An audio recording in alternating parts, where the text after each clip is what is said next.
शान्ताकारं भुजगशयनं पद्मनाभं सुरेशं विश्वाधारं गगनसदृशं मेघवर्णं शुभांगं लक्ष्मीकान्तं कमलनयनं योगिभिर्ध्यानगम्यं वन्दे विष्णुं भवभयहरं सर्वलोकैकनाथं गुरुर्ब्रह्मा गुरुर्विष्णुर्गुरुर्देवो महेश्वरः गुरुः साक्षात् परब्रह्म तस्मै श्रीगुरवे नमः।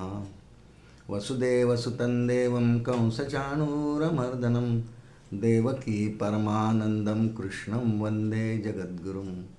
कृष्णाय वासुदेवाय हरे परमात्मने प्रणतक्लेशनाशाय गोविन्दाय नमो नमः। श्री गोपाल कृष्ण भगवान की जय। लक्ष्मी वेंकटेशा गोविंदा गोविंदा गोविंदा। अनंतकोटि ब्रह्मांड नायक राजाधिराज सच्चिदानंद सद्गुरु श्री ब्रह्म चैतन्य रामानंद प्रह्लाद महाराज की जय। जय जय रघुवीर समर्थ श्रीराम। परमपूजनीय सद्गुरूंच्या आशीर्वादाने आपण श्री विष्णू सहस्रनाम या दिव्य स्तोत्रामधल्या भगवान श्री विष्णूंच्या 1000 दिव्य नामांचा विचार करत आहोत। आज आपल्यासमोर श्लोक क्रमांक 50 आहे। श्लोक म्हणू आपण आधी। स्वापनस्सवशो व्यापी नैकात्मा नैककर्मकृत वत्सरो वत्सलो वत्सी रत्नगर्भो धनेश्वरः। श्री गोपाल कृष्ण भगवान की जय। स्वापनस्सवशो व्यापी नैकात्मा नैककर्मकृत वत्सरो वत्सलो वत्सी रत्नगर्भो धनेश्वरः। 50 क्रमांकात हा श्लोक आहे आणि या श्लोकामध्ये भगवंतांची 10 दिव्य नावं आहेत। ब्रह्मचैतन्य महाराजांनी नामाविषयी बोलताना एक छान दृष्टांत दिला आहे। नामाच्या 365 दिवसांचं जे प्रवचन आहे ब्रह्मचैतन्य महाराज गोंदल्यांचं ते संकलन आहे। ते बोलले आणि शिष्यांनी संकलन केलेलं आहे। त्यात ब्रह्मचैतन्य महाराज एका प्रवचनात असं म्हणाले की नाम हे बॅटरीसारखं आहे, म्हणजे टॉर्च, आणि ते खिशात ठेवलं की ते जेव्हा हवं तेव्हा काम करतं, जेव्हा हवं तेव्हा घेता येतं। तसं या शरीरामध्ये हृदय नावाचा जो एक आपला अंग आहे त्यामध्ये जर का भगवंतांचं नाव ठेवलं तर ते केव्हाही कुठेही वापरता येतं आणि ते परिणाम करतंच। परिणाम जसं बॅटरी आपण ऑन केली की तो प्रकाश देतच, तसं नाम केव्हाही कुठेही कधीही आठवणीने जर घेतलं तर ते प्रकाश पाडतं। याचा अर्थ ते या देहाला या जीवाला परमात्म्याकडे न्यायतं। कारण परमात्मा ज्ञान प्रकाशरूप आहे म्हणून ते वापरता येतं आणि साधं सोपं आहे, ते खिशातही ठेवता येतं। त्याप्रमाणे भगवंतांचं नाम बॅटरीप्रमाणे असा दृष्टांत गोंदवलेकर महाराजांनी एका प्रवचनात दिलेला आहे। आज आपण ज्या श्लोकाचा विचार करणार आहोत सगळ्याच नावांपैकी पहिलं नाव 10 नावांपैकी आहे स्वापन। स्वापनस्सवशो व्यापी असं आहे। स्वापन पहिलं आहे। स्वप्न या शब्दाचा अर्थ निद्रा, झोपणे असं होतं, आणि स्वापन शब्दाचा अर्थ मग झोपविणारा, सर्वांना झोपविणारा परमार्थ आहे। झोपविणारा याचा खरा अर्थ, झोपेमध्ये काय होतं, मनुष्याला विश्रांती मिळते। कारण दिवसभर मनुष्य कर्म करतो, खूप कामं करतो, सगळ्या इंद्रियांचा उपयोग करतो, वापर करतो। शेवटी ती इंद्रिय आहेत ती थकतात, सगळीच अंतरेंद्रिय, शरीर, सगळी कायिक वाचिक मानसिक सगळी कर्मेंद्रिय ज्ञानेंद्रिय सगळी थकतात। जसं आपल्याला वाटतं की आपण खूप चाललो, खूप कामं केली, खूप उभं राहिलो की थकतो, पाय दुखतात, तसं मन बुद्धी हे सुद्धा थकतात। हे सूक्ष्म इंद्रिय आहेत, सूक्ष्म देहाचे घटक आहेत, पण तेही थकतात। बुद्धीलाही खूप वाचलं की शीण येतो, असं वाटतं नको वाचणं। खूप वेळपर्यंत जर का आपण दूरदर्शन किंवा टी व्ही जर पाहिला तर असे नको वाटतं, आता डोळे दुखायला लागतात, त्याचा कंटाळा येतो। कारण इंद्रियांना विश्रांतीची गरज असते। परमात्मा झोपवणारा आहे म्हणून हे नाम स्वापन आहे। ते झोपवणारा याचा अर्थ विश्रांती देणारा असा आहे। आणि या सर्व कर्मेंद्रिय ज्ञानेंद्रियांना विश्रांतीची अत्यंत आवश्यकता असते, हा एक अर्थ. आणि दुसरा अर्थ आचार्यांनी दिला आहे की प्रलयकाळी सर्व भूतमात्रांना आपल्या ठाई विलीन करून घेतो, चिरकाल विश्रांती देतो आणि त्यांच्या त्यांच्या कर्मांप्रमाणे, त्यांच्या त्यांच्या वासनांप्रमाणे जेव्हा पुन्हा सृष्टीची उत्पत्ती होईल तसे तसे देह प्रदान करतो, पण विश्रांतीसाठी आपल्या अंतःकरणात तो ठेवतो. सर्व इंद्रियांना विश्रांती देतो आणि जीवाला चिरकाल विश्रांती देणाराही. आणि जर त्याचं भक्ती ज्ञान अंगाने साधना पूर्ण झाली असेल तर त्यांना आपल्यामध्ये सामावून घेतो आणि चिरविश्रांती पण देतो. म्हणजे त्यांना पुन्हा जन्ममरण नाही. मग पुनरपि जननम पुनरपि मरणम पुनरपि जननी जठरे शयनम आचार्य म्हणतात त्याप्रमाणे त्याला ते होत नाही, चिरविश्रांतीसुद्धा देतो. इंद्रियांच्या अंगाने विश्रांती देणारा परमात्मा कसा, तर ते एक छान सुभाषित आहे पहा आपल्याकडे, पुष्कळांना पाठही असेल. डोळ्याने बघतो ध्वनी परिसतो, कानी पदी चालतो, जिव्हेने रस चाखतो बहु विविधही, वाचे आम्ही बोलतो. सगळ्या कर्मेंद्रिय ज्ञानेंद्रियांची नाव आहेत यात. हाताने बहुसाल काम करतो, विश्रांती ही घ्यावया, घेतो झोप सुखे पुन्हा उठतो, घेतो झोप सुखे उठतो, ही ईश्वराची दया. आणि पुन्हा उठतो, विश्रांती झाली की सगळ्यांचा अनुभव आहे की विश्रांतीनंतर मनुष्य ताजातवाना होतो, छान होतो. विश्रांती झाली, एखाद 2 तास दुपारी जरी झोप लागली तर पुन्हा मनुष्य छान फ्रेश म्हणतात त्याला, ताजा होतो. थकलेल्या इंद्रियांना विश्रांती होते आणि त्यामुळे इंद्रिय टवटवीत होतात, पुन्हा चांगल्या पद्धतीने कार्यक्षम होतात. सगळ्यांचा अनुभव आहे हा. दुपारी काही माणसं नाही जरी झोपली तरी रात्री झोप घेतात, ती घ्यायला पण पाहिजे. आणि त्या रात्रीच्या झोपेमध्ये जर सुषुप्ती अवस्था खूप जास्त काळ भोगता आली निद्रा जास्त छान आली की काही हालचाल नाही, हुंकचू नाही, आपण म्हणतो छान झोप लागली. झोपेचं सुख का आहे, आपण म्हणतोय की खूप छान झोप लागली, ते इतकं छान वाटलं, सुख झालं. बरोबर आहे, ते होतंच, कारण सगळ्या इंद्रियांना विश्रांती मिळते. सुषुप्ती काळी तर सगळी इंद्रिय शांत झोपली असतात, कर्मेंद्रिय शांत असतात आणि सूक्ष्मेंद्रियही शांत असतात, कोणाची हालचालही नसते. आणि त्यामुळे सुषुप्ती जर चांगली भोगता आली, चांगला दीर्घकाळ, आजकाल विज्ञानामध्ये त्याच्या सोयी झाल्या आहेत की कोणाची झोप किती आहे आणि सुषुप्ती किती आहे, आजकाल मोजतात. बहुतेक काहीतरी नवीन एक घड्याळ निघालं आहे, त्यामध्ये याला किती वेळ, त्याला नावही आहे काहीतरी, गाढ झोपेला नाव आहे, तिला सुषुप्ती म्हणतो आपण, पण काहीतरी नाव दिलं आहे. आणि ते मोजता येतं, गेला 1.5 तास खूप गाढ झोप लागली, म्हणजे निद्रिस्ताची उशी सापू जैशी उर्वशी, म्हणजे तिथे अंगावून साप जरी गेला तरी कळत नाही, अशी सुषुप्ती अवस्था आहे. सुषुप्ती नंतर मनुष्य जेव्हा पुन्हा उठतो तो ताजा होतो, कार्यक्षम जास्त होतो, कारण त्याला विश्रांती झाली असते. ही विश्रांती कोण पुरवतो? सुषुप्तीचा स्वामी कोण आहे? तिथे कारणदेह आहे ना, चारही देहांचा स्वामी परमात्माच आहे आणि खरं तो चारही देहांच्या पुढेही आहे. त्यामुळे विश्रांती जीवांना देणारा, झोपवणारा, इथे स्वापन म्हटलं, याचा अर्थ खरा अर्थ त्यांना झोपवणाऱ्यापेक्षा विश्रांती देणारा. आणि सकल जीवांना विश्रांतीची अत्यंत आवश्यकता आहे. 24 तास एखादा काम करेल पण दुसरा दिवसभर झोपेल. आम्ही पाहतो ना, मोठ्या शहरांमध्ये पुष्कळांना नाईट ड्युटी असते, रात्रपाळी ज्याला म्हणतात. पूर्वी होत्या, म्हणजे 24/7 चालणारे पुष्कळ कारखाने, textile industry, mobile industry, chemical industry, तिथे 24 तास काम चालतं. मग कुणाला ना कुणाला तरी रात्रपाळी येईलच, म्हणजे नाईट शिफ्ट येईलच. आजकाल IT क्षेत्रामुळे अनेकांना रात्री काम सुरू असतात. कारण रात्री कामं का सुरू असतात? परदेशातले प्रोजेक्ट्स असतात आणि त्यांचं तिथे दिवस असतो, त्यामुळे रात्री काम करण्याची गरज पडते. मग असं रात्री काम करून थकलेली मुलं मुली हे दिवसा झोप घेतात, मग घरी आल्यावर घ्यायलाही पाहिजे. रात्री 3 वाजता जर एखादा मुलगा किंवा मुलगी कंपनीतून आले तर त्या थकून नाही गेले का? कारण त्यांना तर विश्रांतीची गरज आहे, म्हणून ते काही काळपर्यंत झोपतात, 5-6 तास आवश्यकता आहे. नुसतं कंपनीतले लोक नाही, अनेक लोक असे ज्यांचा रात्रपाळ्या असतात. रेल्वेचे इंजिन ड्रायव्हर्स, विमानांचे रात्रीचे पायलट, तिथल्या एअर होस्टेसेस, असं रात्री काम करणारे किती माणसं आहे जगामध्ये की ज्यांना रात्रीसुद्धा काम करावंच लागतं. सर्वसाधारण प्रापंचिक माणसाला,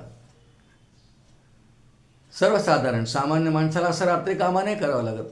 पण पुष्कळ प्रजा अशी आहे, पुष्कळ लोक अशी आहेत की ज्यांना रात्रपाळीत कामं करावेच लागतात.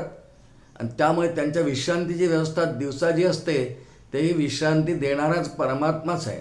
आपण म्हणतो त्या कंपनी त्याला सांगितलं की आता तुला सकाळी नाही यायचं कंपनीत. कंपनीने केला हा नियम आहे, कायदा आहे, कंपनीची व्यवस्था आहे, हे बरोबर आहे.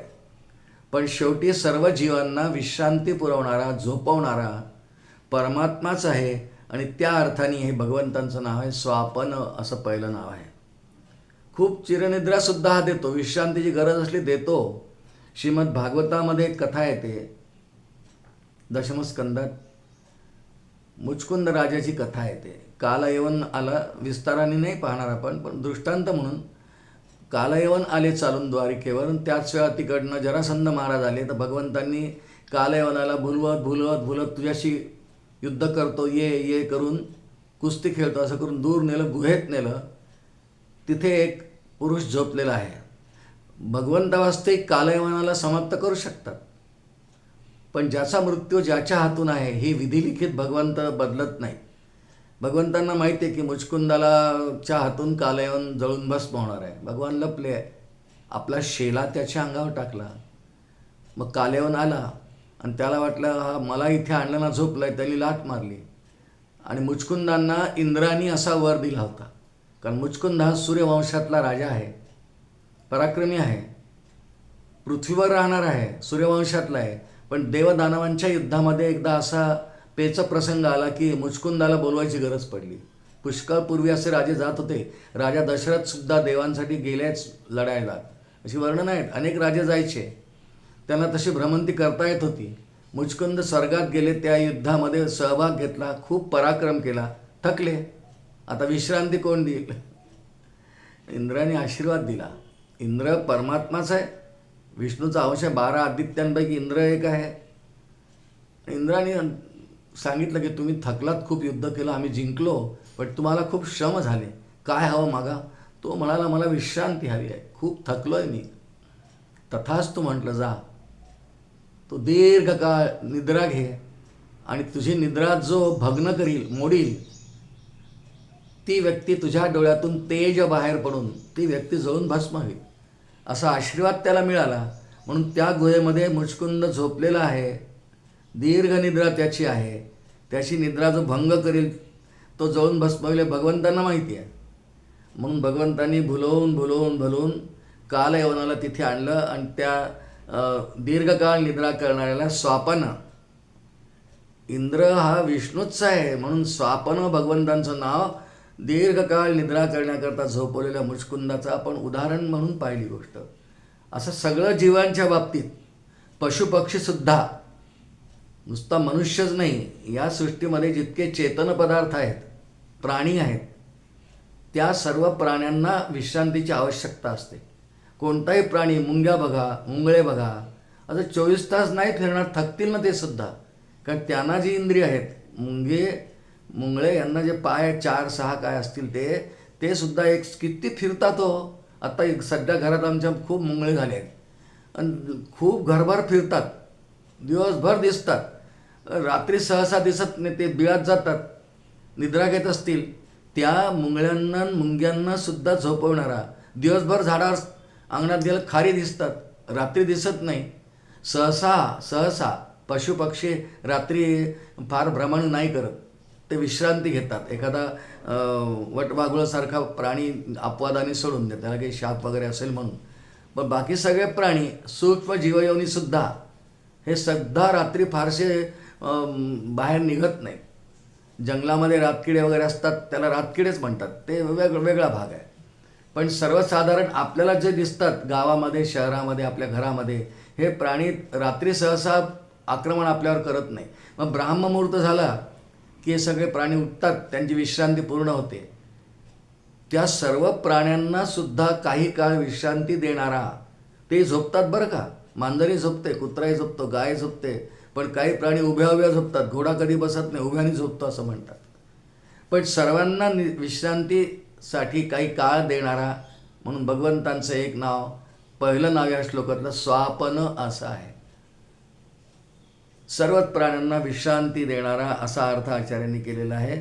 आणि त्यानंतर तर दुसरं नाव या श्लोकातलं स्ववश, म्हणजे स्वतःच्या स्वाधीन. वश म्हणजे स्वाधीन. आणि त्याचा अर्थ असा केला आचार्यांनी की स्ववश परमात्मा आहे, म्हणजे तो स्वतःच्या स्वाधीन म्हणजे परतंत्र नाही, दुसऱ्या कोणाच्या तंत्राने तो चालत नाही, स्वतंत्र आहे. याच्या उलट जीव आहे. सर्व चेतनजीव हे परतंत्र आहेत. प्रत्येकच व्यक्ती कुणावर अवलंबून पूर्ण त्याच्या देहाच्या कालावधीमध्ये अवलंबूनच असते. लहानपणी मुलं आईवर जास्त अवलंबून असतात, परतंत्र आहेत. ते वात्सल्याने पाहते, जेवू घाऊ घालते, झोपवते, प्रेमाने करते, शाळेत सोडते, आणते, दुपारी झोपते, सगळं बरोबर आहे, वात्सल्ययुक्त. परंतु ते मूल आई आणि वडिलांच्या स्वाधीनच असतं आहे. लहानपणीच काय, अगदी शिक्षण होऊन लग्न होईपर्यंत स्वाधीन असतं आहे. पुढच्या काळात पत्नीच्या स्वाधीन होतं. त्याच्या पुढच्या काळात नोकरी व्यवसाय केला तर जे आपले वरिष्ठ आहेत किंवा कंपनीमध्ये मॅनेजर म्हणा, CEO म्हणा, यांच्या स्वाधीन तो जीव होतो.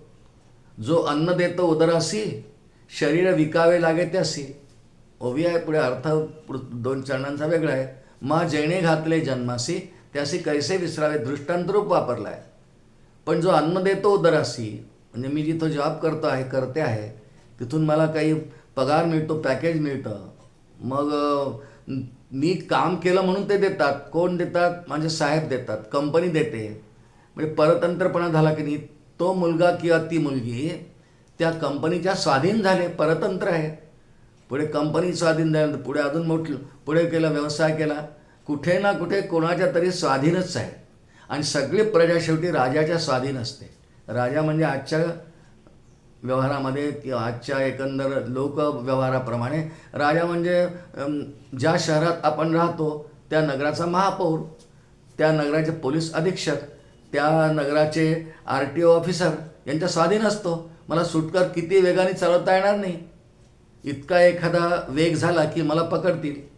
आता परवापासूनच आमच्या जिथे आम्ही राहतो अमरावती शहरामध्ये हेल्मेट घालणं कंपल्सरी झालं आहे. अनेक शहरात आधीच होतं, इथे झालं. आता नाही घातलं तर दंड होईल. म्हणजे परतंत्र कोणाच्या स्वाधीन गेलो मी? ज्यांनी हे नियम केले, RTO इन्स्पेक्टर म्हणा, ऑफिसर म्हणा, किंवा ते महाराष्ट्र सरकारच्या आधिपत्याखाली आहेत म्हणून सरकार म्हणा, मुख्यमंत्री म्हणा, मंत्रिमंडळ म्हणा, यांच्या स्वाधीन मी आहे, परतंत्र आहे. मला माझ्या मनाने नाहीच जगता येत. नीती नियम, सार्वजनिक नीतीचे नियम हे प्रत्येकाला जीवनात पाळावे लागतात.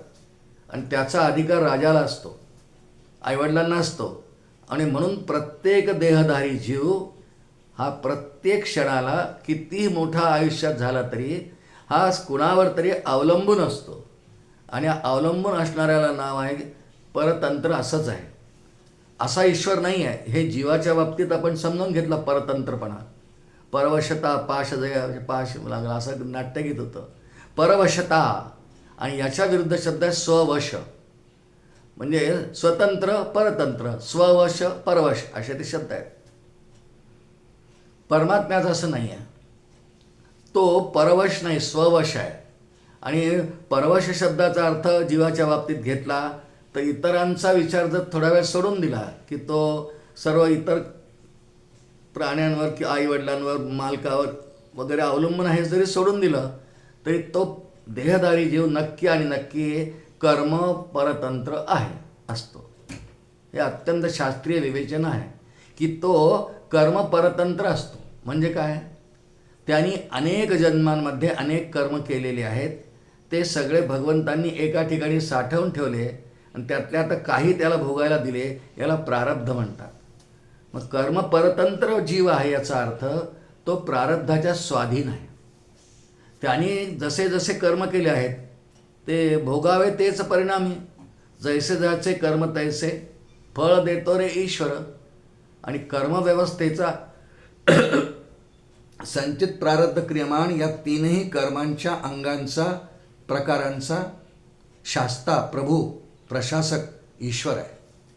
त्याच्याजवळ प्रत्येक जीवाच्या अनेक जन्मांमध्ये केलेल्या कर्मांची नोंद असते, ती जीवाला कळत नाही. भगवान भगवद्गीतेमध्ये अर्जुनाला म्हणाले, बहुनीने व्यतीतानी जन्मानी तव चार्जुन तान्यहम वेद सर्वाणी, ते मला सगळे करतात. तानी अहम वेद सर्वाणी, ते मला सगळे कळतात. नत्वम वेत्थ परंतप, तुला नाही कळत. कारण जीव अल्पज्ञ आहे. इतकं कोणाकोणाचं आपलं ज्ञान त्याला नाही, मागच्या जन्मात मी कोण होतो हे ज्ञान नाही. परमेश्वराला सगळ्या विश्वातल्या सगळ्या जीवांचे पूर्वकर्म माहिती आहेत. तो परतंत्र त्या कर्मांमुळे आहे. त्या त्या कर्मांप्रमाणे देह, त्या त्या कर्मांप्रमाणे जन्म, त्या त्या कर्मांप्रमाणे आयुष्य, त्या त्या कर्मांप्रमाणे बुद्धीच्या वासना, त्या त्या कर्मांप्रमाणे नोकरी, त्या त्या कर्मांप्रमाणे पैसा, त्या त्या कर्मांप्रमाणे विवाह, त्या त्या कर्मांप्रमाणे संतती. हे सगळं प्रारब्ध सूत्र. प्रारब्ध सूत्र ग्रथितो हि लोकः. आणि म्हणून जीव कर्मपरतंत्र याचं प्रारब्ध तंत्राने बांधलेलं आहे. त्याचंच कर्म आहे, ते बांधल्या गेलेलं आहे. आणि प्रारब्धाची दोरी भगवंतांच्या हातामध्ये आहे. असं परमात्म्याचं नाही आहे. म्हणून त्याचं नाव स्ववश आपण ऐकतोय ना. त्याला कर्मपरतंत्र असायचं कारण नाही आहे. तो काय कारण त्याला? त्याला आधीचं कर्मच नाही आहे. त्याला मागे नाहीच आहे. त्याचं सगळं वर्तमानच आहे आहे आहे असं आहे. त्या पूर्वजन्माचे कर्म त्याला नाही आहेत. आणि कारण तो कर्म करतच नाही. नमे कर्मफले स्पृहा. अवतारात तो कर्म करताना दिसतो, पण नमे कर्मफले स्पृहा, कर्मफळाची आसक्ती याला स्पृहा म्हणतात, ती नाही आहे. आणि म्हणून त्याला पूर्वकर्मांचा विचार नाहीच आहे. म्हणजे प्रारब्धवशात त्याला देह नाही आहे. त्याचा देह तो अवतार जेव्हा धारण करतो, तो स्वेच्छामयस्य न भूतमयस्य कोपी, असा भागवतात श्लोक आहे. अस्यापि देव वपुषो मदनुग्रहस्य स्वेच्छामयस्य न भूतमयस्य कोपी. मी स्वेच्छेने जन्म घेतो, मला प्रारब्ध नाही आहे. म्हणजे पूर्वकर्म नाहीच आहे. आणि त्यामुळे प्रारब्धवशात नाही. म्हणून कर्मपराधीनता परमात्म्याच्या अंगाने विचार केला तर त्याला नाही आहे. आणि म्हणून त्याला स्ववश म्हणतात. अत्यंत स्वतंत्र. त्याला इच्छा झाली निर्गुण निराकार परमात्म्याला की एकाकी न रमते, एकोहम बहुश्याम प्रजायेय. हे प्रारब्ध नाही आहे, हा त्याचा स्वभाव आहे. युगायुगात अनेक जीवांच्या वासना फलद्रूप व्हायला पाहतात, फलोन्मुख व्हायला पाहतात, तेव्हा त्याला इच्छा होते, अशी एक मांडणी आहे. मग एकोहम बहुश्याम सृष्टी निर्माण होते. पण त्याला पूर्वकर्म नाही आहे. आणि म्हणून तो परतंत्र नाही आहे. आणि म्हणून तो स्ववश नाही आहे. म्हणून त्याचं द्वितीय क्रमांकाचं नाव स्ववश आहे. आणि हा जीव कर्मपराधीन आहे. कर्मपराधीनता प्रकृतीमुळे येते. म्हणून हा जीव प्रकृती पराधीन आहे, देहबुद्धी पराधीन आहे. हे सगळे शब्द एका गोष्टीचे वाचक आहेत. आणि त्याप्रमाणे जीव कर्मपरतंत्र आणि प्रकृतीच्या स्वाधीन आहे. हे त्याचं स्वरूप आहे जीवाचं. 3 क्रमांकाचं नाव श्लोकामध्ये व्यापी असं आहे. सर्वव्यापी परमात्मा आहे. नारायणोपनिषद नावाचं उपनिषद आहे आपल्याकडे. त्याच्यामध्ये श्रुतीच तशी आहे. यच्च किंचित जगत सर्वं दृश्यते श्रूयतेऽपि वा अंतर्बहिश्च तत्सर्वं व्याप्य नारायण स्थितः. तिथे व्याप्य शब्द आहे. आणि अंतर्बहिश्च यत्किंच जगत, सगळं पाहिलेलं आहे ना. हे जितकं यत्किंच जगत सर्वं दृश्यते श्रूयतेऽपि वा, जे दिसतं ते. आणि काही काही जग आपल्याला दिसतही नाही. असं अनंत कोटी ब्रह्मांड आहेत ना, दिसत पण नाही. पण श्रूयतेऽपि वा, जे श्रुतींनी वर्णन केलं आहे, वेदांनी वर्णन केलं आहे, धर्मग्रंथांनी पुराण ग्रंथांनी वर्णन केलं आहे. दृश्यते श्रूयतेऽपि वा अंतर्बहिश्च तत्सर्वं व्याप्य नारायण स्थितः. सगळीकडे नारायण आहे. अगदी प्रत्येक फुलामध्ये आहे, प्रत्येक फळामध्ये आहे, वाऱ्याच्या प्रत्येक झुळकेमध्ये आहे, मातीच्या प्रत्येक कणामध्ये नारायण आहे. सर्व जीवांमध्ये आहे. चेतन जडामध्येही आहे. फक्त जडामध्ये तो सामान्य चेतनेने आहे आणि चेतनामध्ये विशेष स्वरूपाने तो आहे. म्हणून चेतनामध्ये अंतःकरण आहे, जडामध्ये अंतःकरण आहे, इतकाच फरक आहे. बाकी जडामध्येही परमात्मा आहे. दगडामध्ये परमात्मा नाही म्हणून कसं चालेल? सर्वभूतादिवासंयत, अमृतबिंदू उपनिषद श्रुतीच आहे. सर्वभूतादिवासंयत भूतेष्वपीच वसत्यपि. सर्व भूतांमध्ये जर परमात्मा वास करतो असं श्रुती माऊली म्हणते. मग दगडात कसा नाही परमात्मा? आहे ना. फक्त तो जड आहे, अंतःकरण तिथे नाही. आणि जडाला आपण हालचाल नाही करता येत, त्यावेळी तो जड मानला आहे. पुष्कळ जडाचे धर्म आहेत, तिथे अंतःकरण नाही, त्याला आपण हालचाल करता येत नाही, तिथे कर्म नाही, ते म्हणून कर्म विपाक नाही. अशा पुष्कळ गोष्टी आहेत. जडाविषयी. पण जडामध्येही परमात्मा आहे, तिथे व्यापी आहे.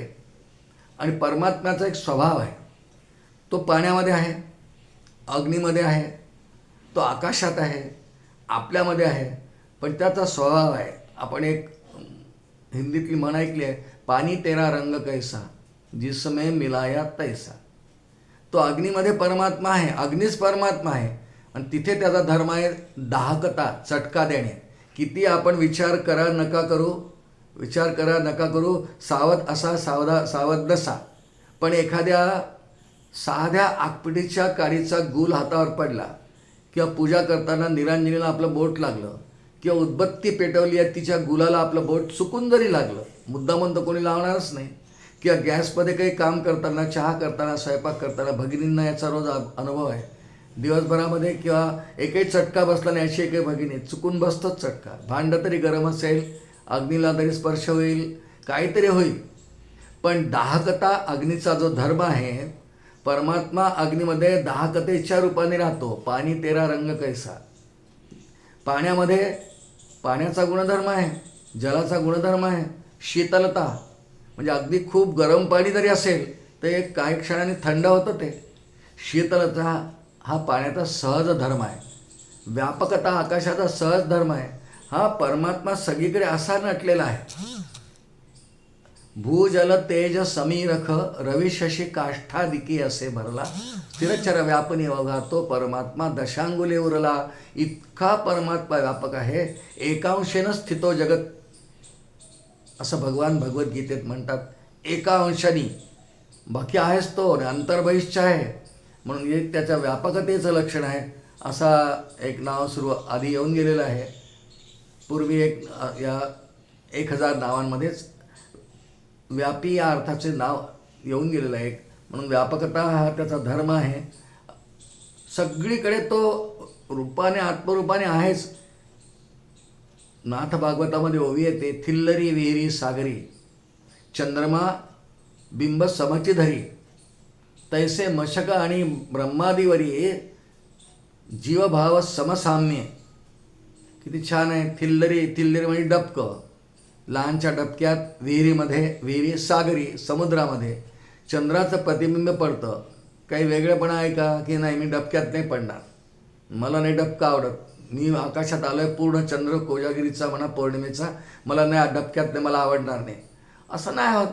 तिथे पाणी आहे पण बिंब घेण्याची क्षमता आहे आणि त्यामुळे तिथे प्रतिबिंब पडणार.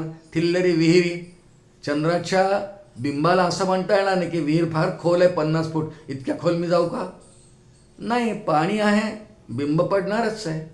सागर समुद्र फार मोठा आहे, लाटा आहेत, मला भीती वाटेल, बिंब भास आहे, त्याला कशाची भीती वाटणार आहे. पण त्याला तिथेही म्हणता येणार नाही की विशाल सागरात मी जाणार नाही. थिल्लरी विहिरी सागरी. नाथ महाराज काय सुंदर ओवी लिहितात. चंद्रमा प्रतिबिंब समची धरी, सारखं प्रतिबिंब.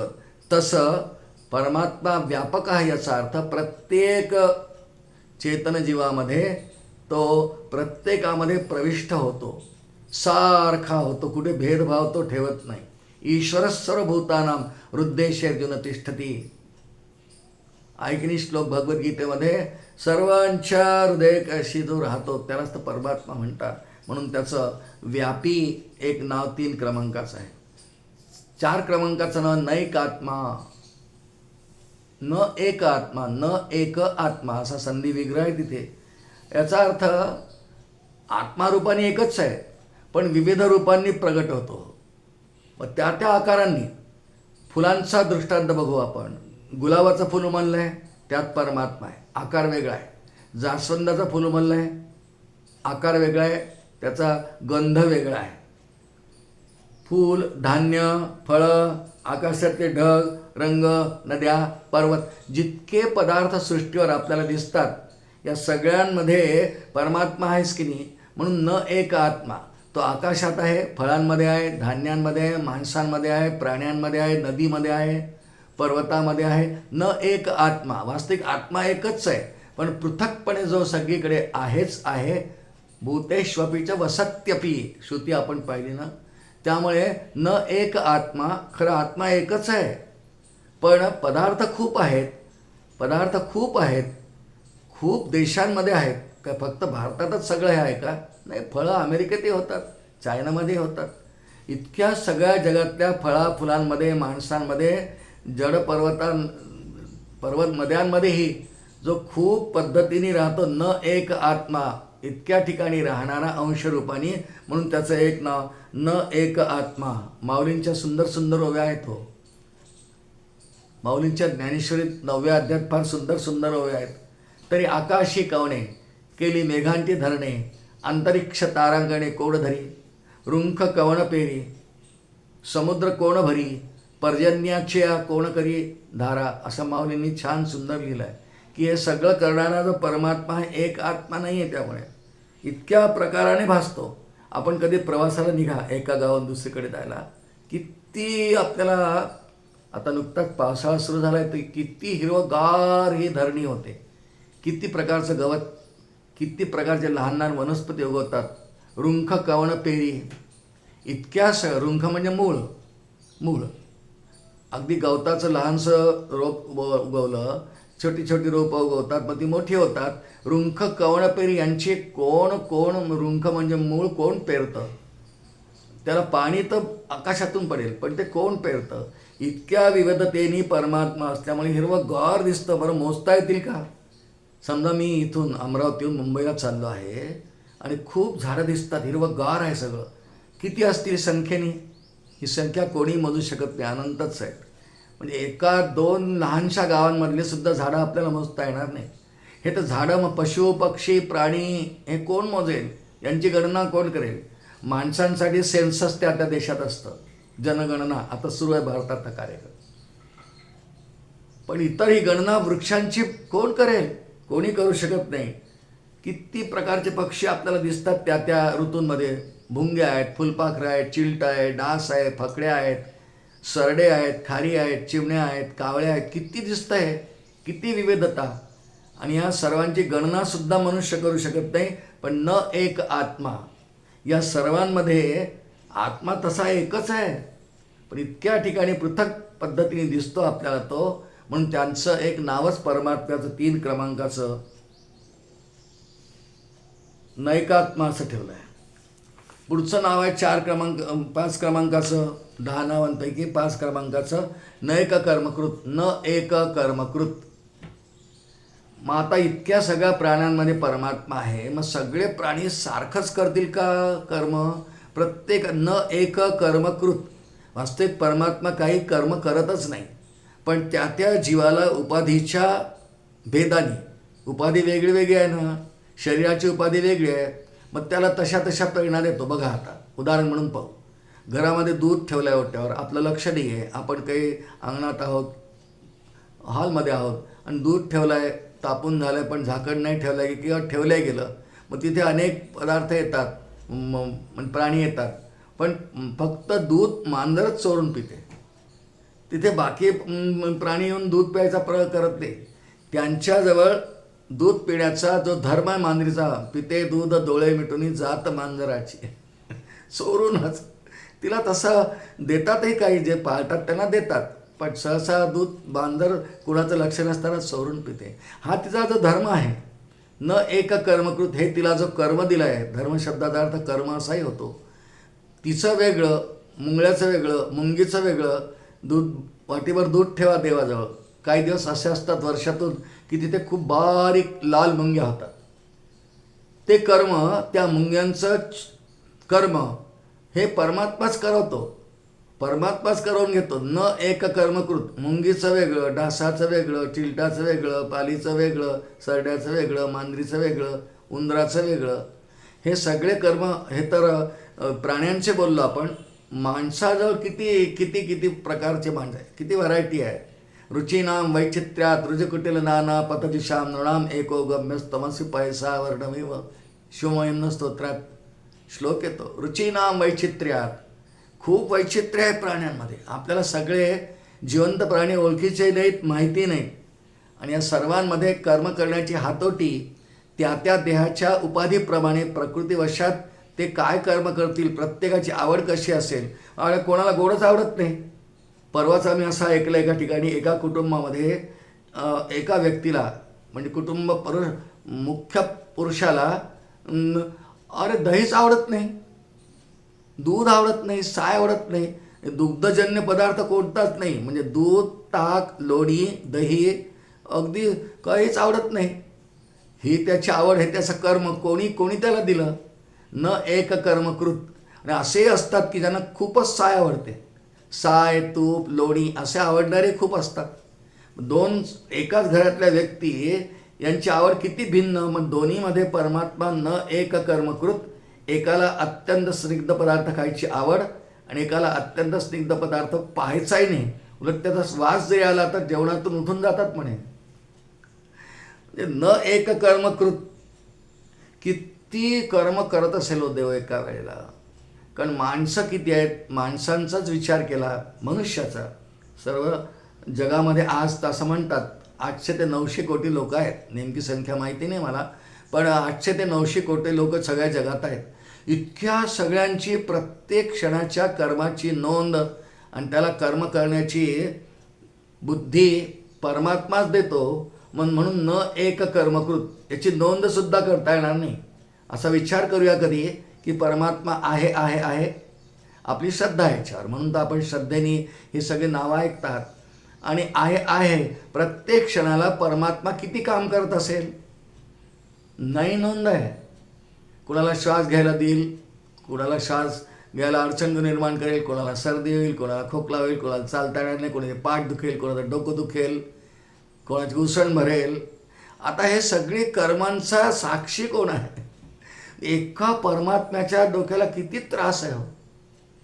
किती प्रकारच्या कर्मांचा तो साक्षी आहे आणि एका क्षणाचाच विचार करतोय बरं का. दिवसाचा नाही, वर्षाचा नाही आणि संवत्सराचाही नाही, वर्षाचा पण नाही. दर क्षणाला परमात्म्याला किती काम आहे. न एक कर्मकृत. त्याला सूर्याकडे लक्ष ठेवायचं आहे, त्याला चंद्राकडे लक्ष ठेवायचं आहे, त्याला ऋतूंकडे लक्ष ठेवायचं आहे, त्याला माणसांकडे लक्ष ठेवायचं आहे, त्याला सर्व प्राण्यांकडे लक्ष द्यायचं आहे. केवढा परमात्मा व्यापक आहे. म्हणून न एक कर्मकृत हे नाव त्याचं ठेवलं आहे. एक कर्मने किती कामं करतो आणि नुसती कामं करतो नाही, त्यांच्यावर नियंत्रणही ठेवतो. आणि त्यांच्यावर नियंत्रण ठेवून त्यांनी प्रत्येक क्षणाला केल्या जाणे भाव अंतरसाक्षी प्राणीमात्रांचा. या समर्थांच्या वचनाप्रमाणे ते सगळी कर्म म्हणजे कर्म करायची बुद्धी प्रेरणा देतो. न एक कर्मकृत. लाखो करोडो हे शब्दही कमी पडतील. दर क्षणाला इतक्या प्रेरणा देतो, त्या कर्मांची नोंदही ठेवतो आणि त्याप्रमाणे कर्मफलंसुद्धा देतो. काय परमात्मा किती अफाट आहे हो. म्हणून परमात्मा फार अफाट आहे, सर्वव्यापी आहे, सर्व साक्षी आहे. हे आपल्याला कळण्यासाठी इतकं सगळ्यांचा आशय एक म्हणजे फार मोठा आहे आणि म्हणून तो आम्हाला अत्यंत पूजनीय आहे. कारण त्याच्या इतका श्रेष्ठ अपर म्हटलं आहे, त्याचं नाव परही आलं होतं. त्याच्या इतका श्रेष्ठ जगात देवा इतका कोणीही मोठा नाही. देवा वेगळे काही नाही ऐसे बोलती सर्वही, परंतु त्यांची निष्ठा मात्र तैसी नसे. श्रीरामदास बोधत योगी आहे. देवाचं मोठेपण समजावं यासाठी सगळी नावं आहेत. 6 क्रमांकाचं नाव वत्सर. या वत्सर नावाच्या 2 छटा आचार्यांनी भाष्यात दिले आहे. एक वत्सर याचा अर्थ वर्ष, म्हणजे कालगणनेचं एक परिमाण. वर्ष 365 दिवस, 360 दिवस. मराठी गणनेप्रमाणे 360 होतात, इंग्रजी गणनेप्रमाणे 365 होतात. आणि त्या 12 महिने, 6 ऋतू, 4 युग ही सगळी जी प्रमाणं आहेत त्यामध्ये वत्सर नावाची आहेत. आणि मग त्यापासून संवत्सर शब्द निर्माण झाला. संवत्सर म्हणजे वत्स. वत्सर म्हणजे वर्ष, वेळ, काळ इत्यादी. आणि संवत्सर म्हणजे 1 वर्षाचा कालावधी. हा पूर्वी एक नाव येऊन गेलं आहे. संवत्सरांचं चक्र असतं, 60 संवत्सर असतात आणि एकामागे एक 60 संपली की पुन्हा पहिलं येतं. म्हणून त्यात मुख्य शब्द वत्सरच आहे. कालगणनेचं परिमाण म्हणून वत्सर. आणि दुसरा अर्थ आचार्याने केला आहे, यात वत्स शब्द आहे म्हणजे सर्वांचं पालन करणारा. कारण वत्सपासून वत्सल शब्द निर्माण झाला आहे. परमात्मा कसा आहे? भक्त वत्सल, सर्वांना पाळणारा. आणि वत्स शब्दाचा अर्थ संतान, मूल किंवा बछड्याला वत्स म्हणतात. गाईचा वत्स, गोवत्स म्हणतो ना आपण, गोवत्स.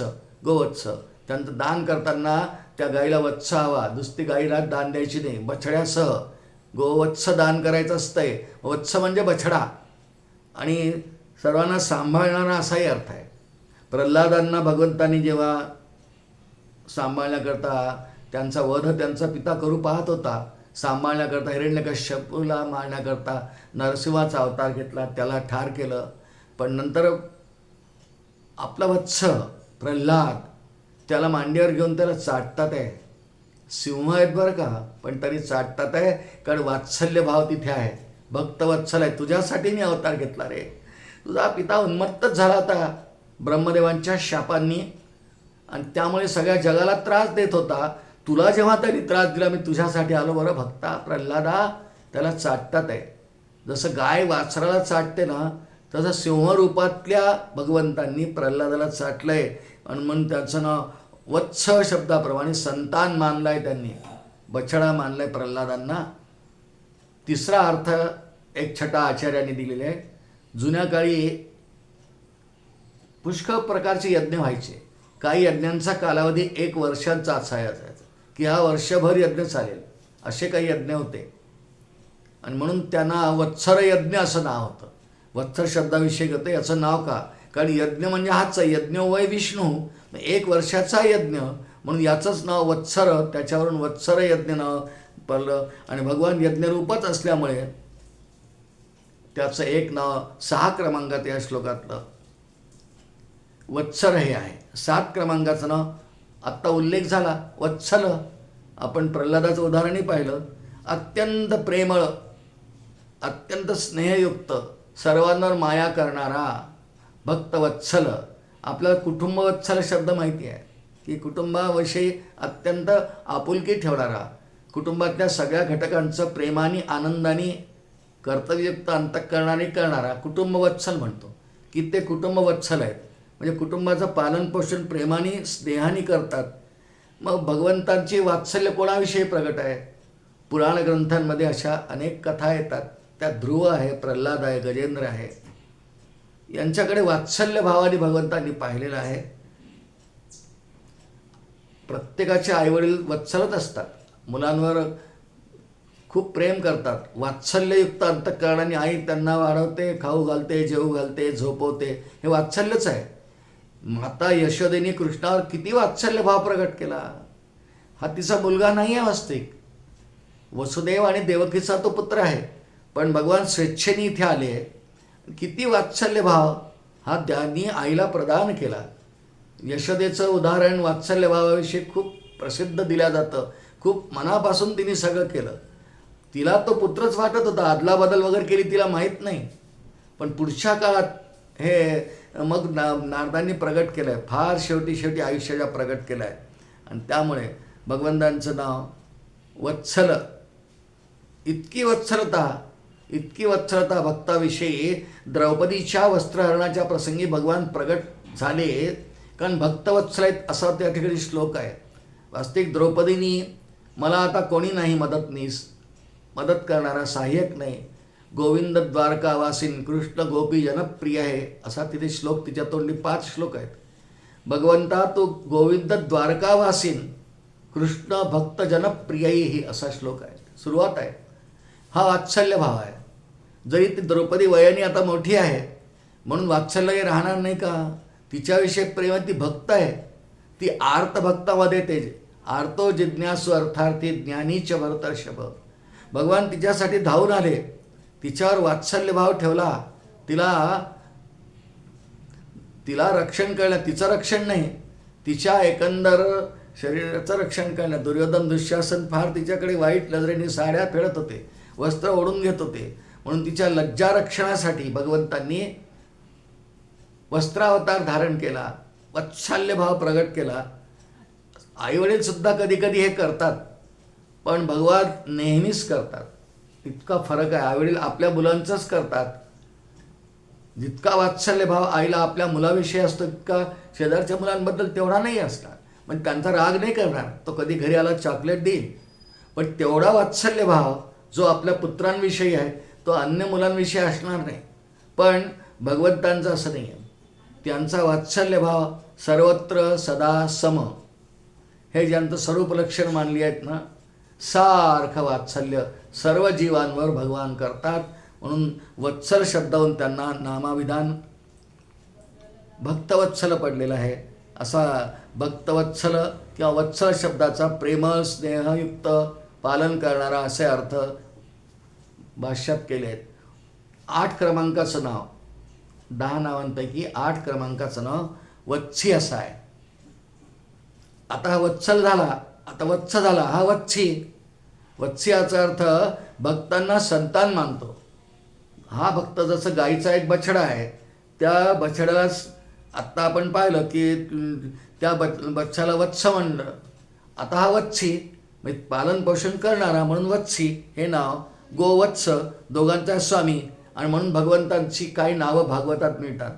गोपाल, गोविंद ही सगळी भगवंतांची नावं वत्सी या नावाने येतात. आणि सगळ्यात महत्त्वाचा भाव ममता, वात्सल्य म्हणून सुद्धा वत्सी भगवंतांचं नाव. प्रल्हादाचंच उदाहरण पुन्हा बघू आपण. किती पद्धतीने त्याचा वात्सल्य भाव प्रगट केला.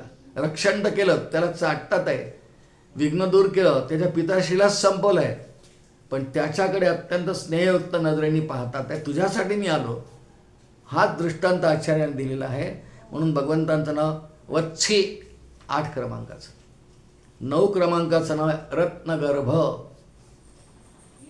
रत्नगर्भ याचा अर्थ रत्न जिथे राहतात. पुष्कळ रत्न आहेत जगामध्ये, पाचू, माणिक, वैडूर्य वगैरे वगैरे पुष्कळ रत्न आहेत. आणि ही सगळी प्रधानतेने, ही सगळी रत्न प्रधानतेने समुद्रात सापडतात. सगळी मोतीसुद्धा शिंपल्यांमध्ये मिळतात. हे सगळे रत्न हे समुद्राच्या मिळतात. आणि समुद्र हाच आहे म्हणून याच्या गर्भामध्ये, समुद्रामध्ये सापडतात. म्हणून समुद्रगर्भ म्हणण्यापेक्षा रत्नगर्भ, ज्याच्या गर्भामध्ये अंतःकरणामध्ये रत्न सापडतात असं समुद्ररूप. म्हणून समुद्रामधून आपल्याला माहिती असेल सगळ्यांना 14 रत्न निघाली ना. लक्ष्मी, कौस्तुभ, पारिजातक हा श्लोकच आहे. लक्ष्मी देवीसुद्धा रत्न आहे 14 रत्नांपैकी. कौस्तुभमणी जो यांनीच धारण केला आहे. मग त्यातून पुष्कळ आहे. कामधेनू आहे, उच्चैश्रवा नावाचा घोडा आहे, मग त्यातून मदिरा पण आहे. सगळं त्यातूनच निघालेलं आहे. सगळं समुद्रमंथनाची लीला आपण आठवावी. 14 रत्न समुद्रातून निघाली, ती समुद्रातून निघाली म्हणून रत्नगर्भ. रत्न जिथे राहतात ते ठिकाण समुद्र याचंच रूप आहे.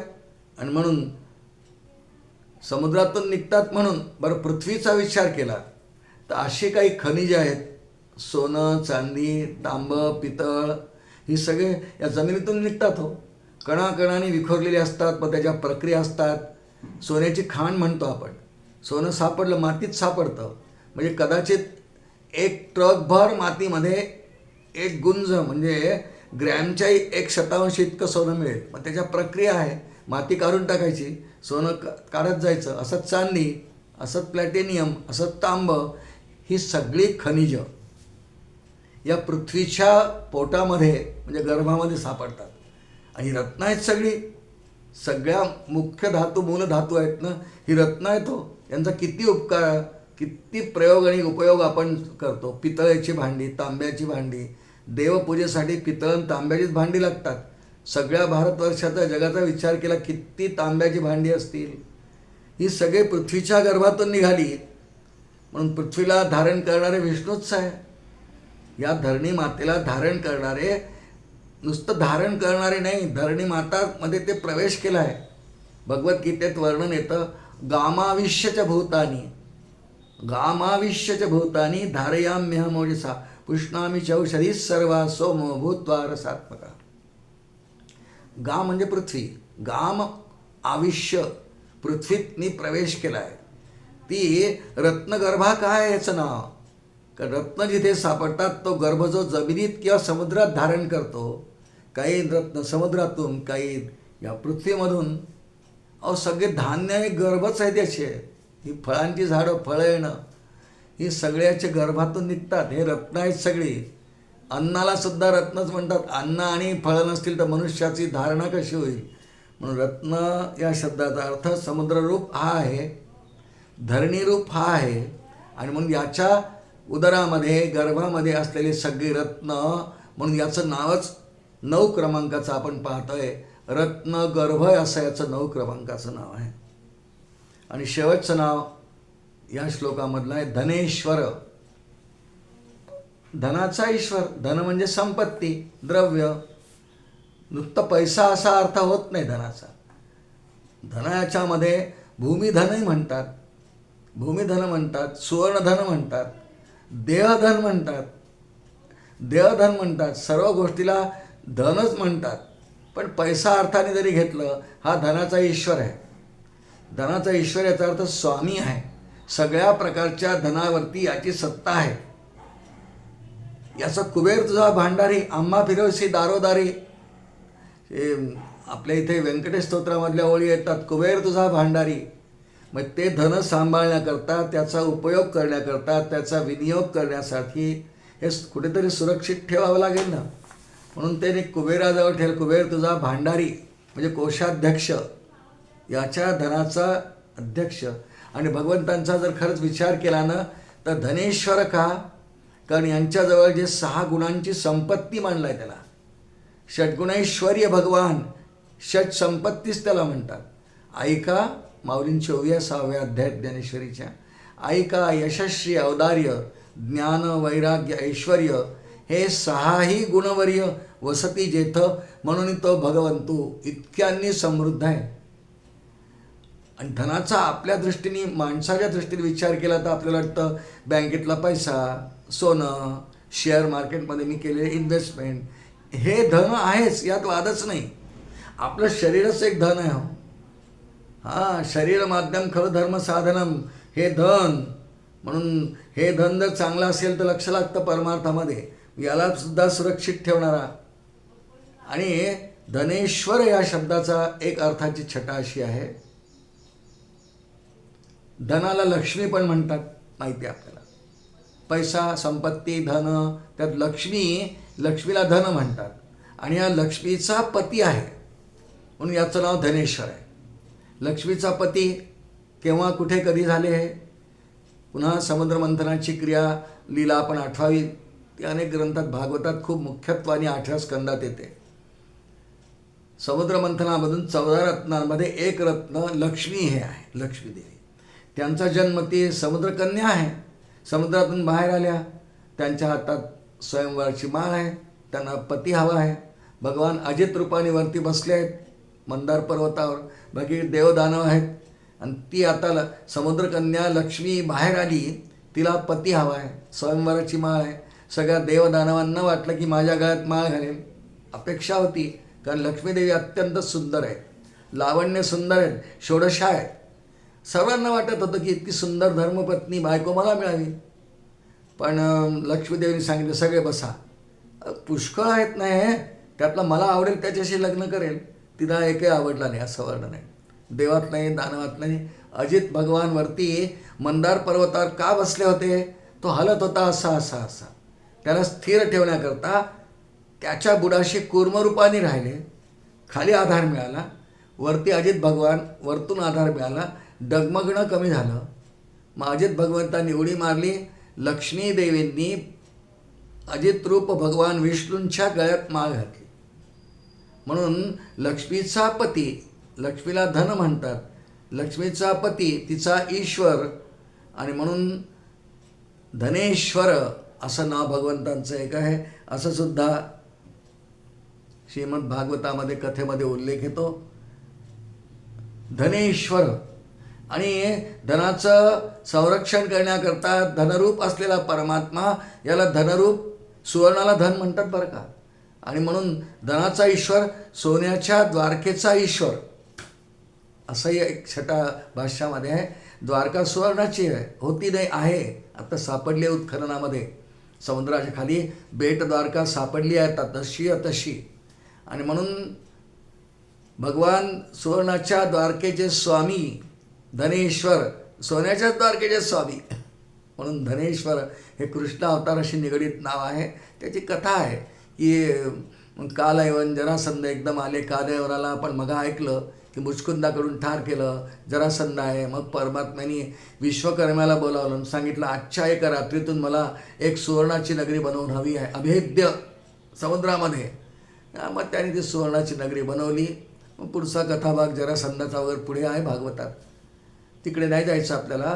पण सुवर्णाच्या द्वारकेचा स्वामी, सुवर्णाला धन म्हणतात, सुवर्णाच्या द्वारकेचा स्वामी म्हणून धनेश्वर असंही थोडा भाष्यामध्ये उल्लेख आहे. आणि ह्या पद्धतीने भगवंतांचं 10 क्रमांकाचं नाव या श्लोकामधलं धनेश्वर असं आहे. श्रोते हो, याप्रमाणे आज आपण श्री विष्णू सहस्रनामातल्या 50व्या श्लोकातल्या 10 नावांचा काही काळ विचार केला, चिंतन केलं. या सर्व नावांचा मी नेहमी आपल्याशी बोलतो आहे की या सर्व नामांचा अर्थ पाहून एक विचार नक्की आपल्याला कळतो की परमात्मा फार मोठा आहे, फार व्यापक आहे. आज एक श्रुती बोलल्या गेली होती नारायण उपनिषदामधली, यच्चकिंचित जगत सर्वम दृश्यते श्रूयते पिवा अंतर्बहिष्य तत्सर्वम व्याप्त नारायण स्थितः.